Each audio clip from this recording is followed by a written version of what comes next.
तो आइए शुरू करते हैं स्टैटिक जीके। इस पिनेकल की कंप्लीट बुक की सीरीज में हम सबसे पहले स्टैटिक जीके से शुरुआत करते हैं। इसमें हम क्वेश्चन पढ़ेंगे, उसके बाद सही उत्तर बताएंगे और उसका विस्तार। ठीक है, बिना देरी के शुरू करते हैं। कौन सी कलात्मक विशेषता एलिफेंटा गुफाओं को भारत के शैलकृत विरासत स्थलों में विशिष्ट स्थान प्रदान करती है? इसका सही उत्तर बी। वे प्रकाश और छाया के माध्यम से गतिशील अभिव्यक्तियों को प्रदर्शित करने वाली शैव मूर्तियों के लिए प्रसिद्ध है। अब इसका विस्तार बढ़ते हैं। ये एलिफेंटा की गुफाएं महाराष्ट्र के एलिफेंटा धारीपुरी द्वीप पर स्थित मौर्योत्तर भारत की शैलकृत कला और स्थापत्य का एक उत्कृष्ट उदाहरण है। शैव धर्म से प्रभावित ये गुफाएं एलोवेरा के समकालीन है और इनमें सुंदर आकृति और अद्भुत प्रकाश छाया प्रभावों से युक्त मूर्तियां प्रदर्शित है। इस स्थल पर त्रिमूर्ति 3 सिर वाले शिव, गंगाधर और अर्धनारीश्वर जैसी भव्य प्रतिमाएं हैं। एलिफेंटा गुफाओं को 1987 में यूनेस्को को विश्व धरोहर के रूप में मान्यता दी गई थी। चलिए क्वेश्चन नंबर 2 आते हैं। बस्तर में मनाए जाने वाले गोचा महोत्सव के कौन सा महोत्सव? गोचा महोत्सव संदर्भ में निम्न कथनों पर विचार कीजिए। तो इसका सही उत्तर है डी, यानी 1, 2 और 3। 1, 2 और 3 तीनों सही है। तो चलिए इसका विस्तार पढ़ते हैं आगे।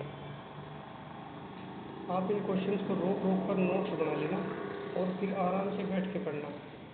चलिए शुरू करते हैं। 1, 2 और 3 गोचा महोत्सव छत्तीसगढ़ के बस्तर जिले के जगलंधरपुर में प्रतिवर्ष मनाया जाने वाला एक प्राचीन रथ महोत्सव है जो भगवान जगन्नाथ को समर्पित है। यह अपनी अनूठी परंपरा के लिए जाना जाता है, जिसमें रथ को प्रतीकात्मक रूप से खींचने के लिए रस्सियों के बजाय गोचा, एक बांस की पिस्तौल जिसे बोलते हैं, का उपयोग करके ट्यूमर फल दागे जाते हैं। Question number 3। कर्नाटक में संगीत के 5 ताल वाले लघु को किस जाति के रूप में पहचाना जाता है? Important question. इसका सही उत्तर बी, खंडा। चलो खंडा के बारे में पढ़ते हैं। खंडा कर्नाटक संगीत में लघु लय की एक मूल इकाई है जिसकी ताल गणना उसकी जाति पर निर्भर करती है।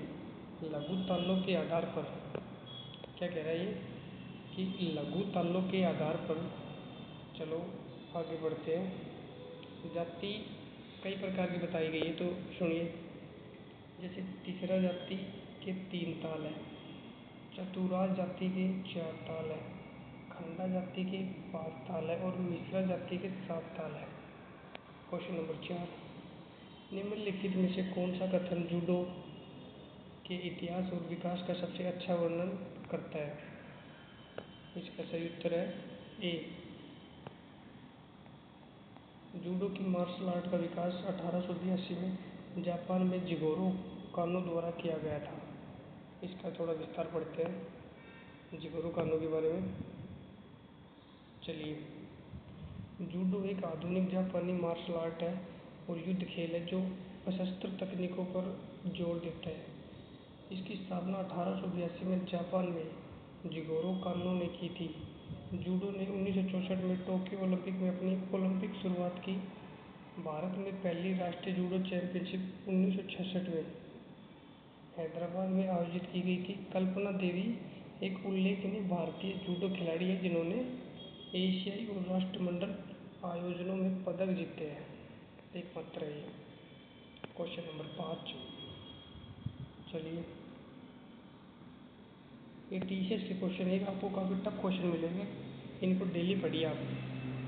कविता अय्यर द्वारा लिखित पुस्तक landscape of loss the story of an Indian drought के केंद्र बिंदु का सबसे सटीक वर्णन कौन सा कथन करता है? चलिए इसका उत्तर देखते हैं। सी। ग्रामीण भारत में सूखे के मानवीय, सामाजिक और पारिस्थितिक प्रभावों का एक गैर काल्पनिक अंशेषण है या फिर अन्वेषण है। ठीक है, इसका विस्तार पढ़ते हैं। चलिए,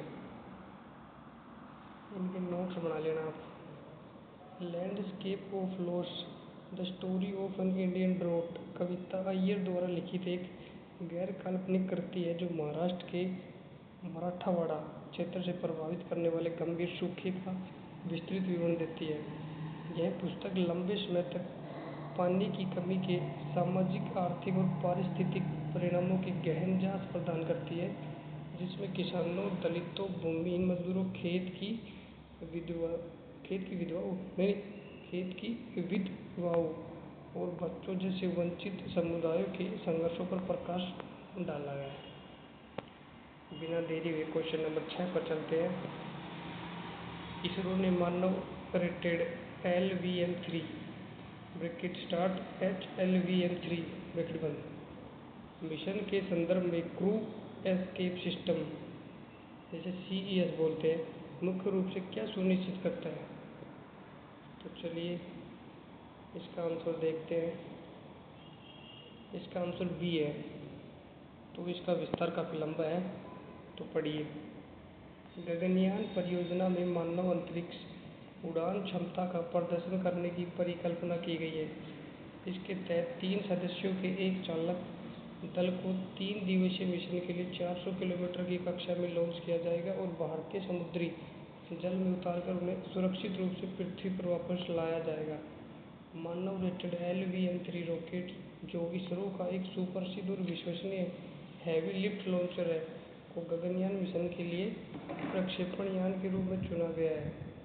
HLVM-3 में क्रू एस्केप सिस्टम होता है, जो तेजी से काम करने वाले उच्च दहन दर वाले ठोस मोटरों से संचालित होता है। यह सुनिश्चित करता है कि लॉन्च पैड पर या उड़ान के दौरान किसी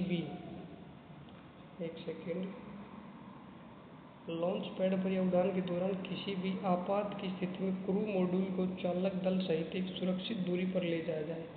यह क्रू मॉड्यूल को रॉकेट से तेजी से अलग करता है और इसे एक सुरक्षित दूरी तक पहुंचा देता है, जिससे पैराशूट की सहायता से लैंडिंग संभव हो पाती है। इसको वीडियो रोककर आप एक कॉपी में लिख लेंगे, नोट्स बना लेंगे इसका अच्छा सा, और फिर पढ़ते रहना, याद हो जाएगा। क्वेश्चन नंबर 7 पर चलते हैं।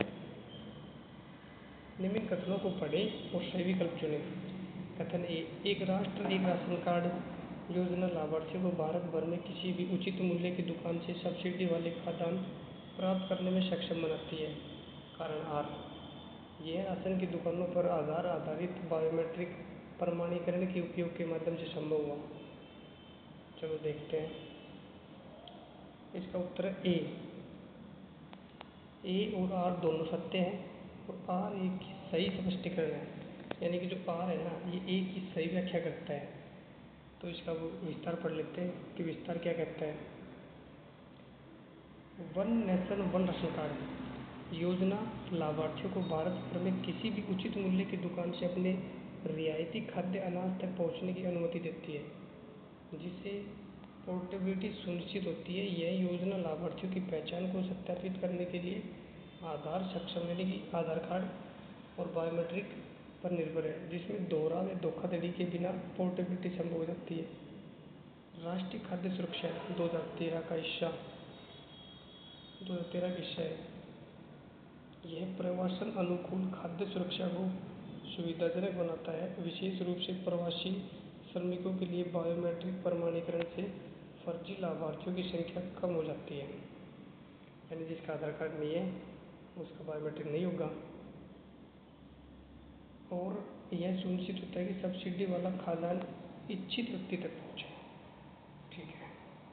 क्वेश्चन नंबर 8, चेराव नामक पारंपरिक बाँस नृत्य इम्पोर्टेंट है कि छड़ियों का उपयोग करके किया जाता है। ये किस राज्य से उत्पन्न हुआ? उत्तर मिजोरम। चलो इसका विस्तार पढ़ते हैं।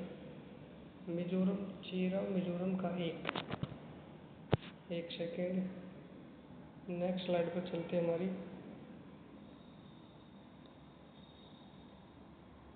चलिए, चेराव एक पारंपरिक लोक नृत्य है जिसे बाँस नृत्य भी कहा जाता है।